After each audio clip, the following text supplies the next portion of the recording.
La fermeture des frontières aura duré 10 semaines, 10 longues semaines pour les professionnels du tourisme. Alors forcément, à Marrakech, on a accueilli avec enthousiasme la reprise des vols internationaux. C'est une bonne nouvelle. Ça faisait un moment qu'on attendait cette nouvelle-là, mais c'est une très bonne nouvelle aujourd'hui. Elle annonce beaucoup de choses. Ça redonne de l'espoir un peu à toute la population marocaine. Fouzi Zemrani est tour opérateur dans la ville Ocre.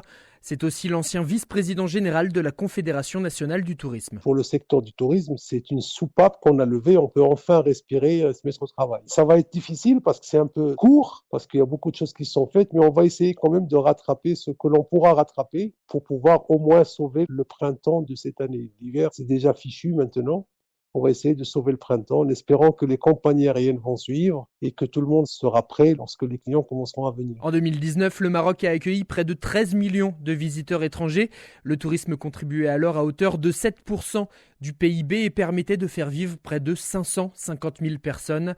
Des chiffres qui ont brusquement chuté avec l'arrivée du Covid-19. Pourtant, les clients amoureux du royaume sont restés fidèles, d'après Camille Nadifi, le directeur général de l'hôtel de luxe Salman. Dès que les clients ont su qu'on réouvrait, vous savez, il y a des gens qui sont des inconditionnels du Maroc, qui aiment Marrakech, qui aiment notre hôtel, donc tout de suite ils ont appelé. Le seul hic pour l'instant, c'est les billets d'avion. Donc ils ont un peu de mal à trouver des billets d'avion. Parfois ils sont extrêmement chers, notamment pour avril. Mais sinon, on a de très très belles demandes pour les vacances scolaires de février qui arrivent. Et puis déjà des clients réguliers qui n'ont pas d'enfants, eux qui peuvent voyager toute l'année, qui vont venir à partir du 8. Et il y avait urgence à entendre les hôteliers.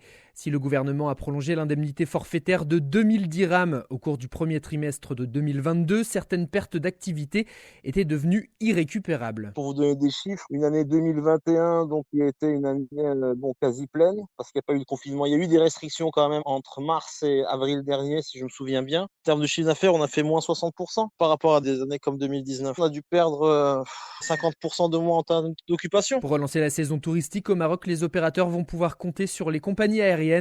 La Royal Air Maroc, Air Arabia, mais aussi Transavia, TUI Fly ou encore Binter ont annoncé la reprise des vols depuis et à destination du Maroc. Ryanair et EasyJet, les low cost, ne reprendront-elles pas avant le mois de mars.